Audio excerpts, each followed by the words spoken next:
айдас ба сургамж үзүүлж байна.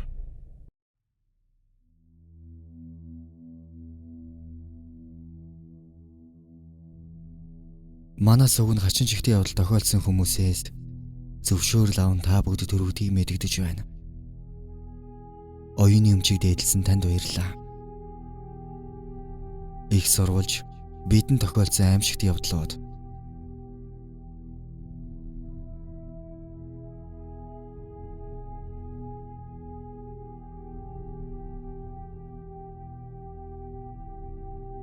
би өөртөө тохиолдож байсан болоод одоо тохиолдож байгаа зүйлсээ бичгээр шийдсэн юм.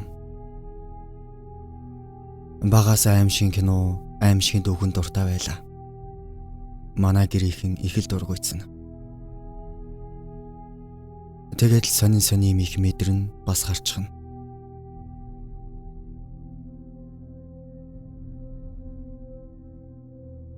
Багада паркд өвөө эмээтэйгээ тоглож байгаад төрүүлээд болон тойроод гүйтэл нэх өндөр саарл том долготой хайр гайргийн хүн шиг юм зогсож байсан. Айгаад л буцаадгүйсэн. Одоо бодоод байхад их сонин санагддаг. Нэх амир биш ч гэсэн хайр гайргийн амтал байсан байх.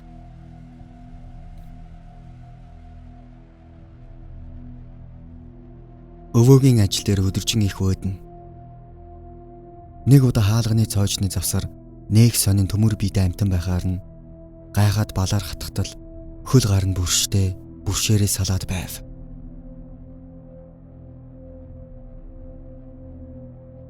Би багасаа лагард гардаг. Орой болгон найзуудтайгаа уулзаа суудаг байлаа. Нэг орой яг бүрэнхий болж байхад дөрвөн охин хоёр-хоёроор алхаж байтал байшингийн хажууд нэг банд том чихвд зүүчихсэн завлаа сууж байхаар нь найзтайгаа дайлжинж байгаа сайн уу гэтэл шууд уусаад л алга болчихсон. Бид хэд ч ойролдоод гүйсэн юм.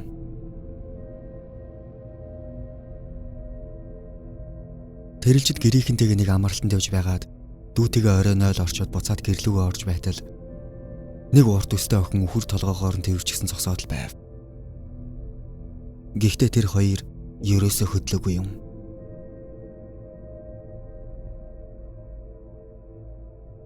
Хүн таагалгаанд ороод гэртээ ирээд удаагүй орой шөнө гинэтл сэрчихнэ.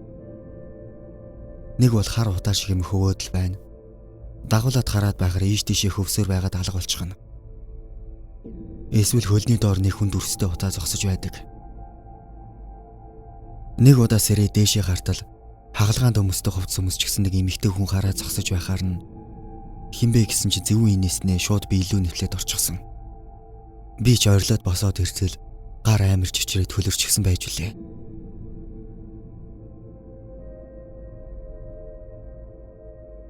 Би өөр нь сүнс сүдэргэхээс илүү хар энергитэй газар эсвэл хүнийг маш сайн мэдэрдэг. Хуучин байр маань их олон хүн амьдарч байсан. Их харигддаг, зодолддог онцгой газар байсан юм. Шууд амир юм харагдахгүйч байнга л нэг өрөөнөөс эвгүй мэдрэмж төрнө. Нүдний болон сүдгэн нь гэрэл байнга шатна. Хүүхэд айгаад юмнаас цухтана. Тэр өрөөний хаалгыг хаана. Нэг удаа бүр 4 настай дүү маань хоёулахнаа байж байтал ах ирч гисэн үг гэхээр нь үгүй гэтэл тэгэл тэр өрөөнд хэн зогсож байгаа юм гэж хэлэхдээ би амар айж үлээ. Сүүлдээ айгаад байх тусам илүү хүчрхчээд байх шиг байсан. Хаалганы байр бол угц татна. Шүн коридороор хүн алхана. Унтаж байгаа шүн сэрхээр тааснаас бага урд өтнүүд чиг юм унжчихсан аргунаад л байж байдаг байсан. Гайхаад хараад байхаар нилээн байж байгаад алга болчихно. Нэг шүн бүр хөшиг ханан дээр сонин ханц шиг бичээс дүүрэн биччихсэн байсан. Бас нэг удаа амир хээ явуулцтай авдар харагдаж байгаад сарнаад алга болчихсон. Тэнд сүултээ эмээ маань биеийг нүвдөөд би нөхөртөөгөө хэрэлдээд салахгүй. Бас хүүхэдтэй болохоор байнга цулбаад байлаа. Харин тэр байрнаас нүүсний дараа зөвөр болсон юм.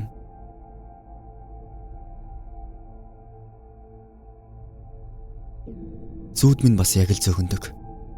Дэлхийн гам шиг, дэлхийн сүрэл, амар цахилгаан цахаад бүх хэмжээнгүүд л доороод л амар үнэмшилтэй зүүдэлнэ. Энэ зүүдийг зүүдлэхээрээ би эсвэл ойр дотны хүмүүс өвдчихдөг. Эсвэл хагалгаанд орно. Ямар нэг юм анхааруулад байгаа юм шиг зүүд их л зүүдлэгдэнэ.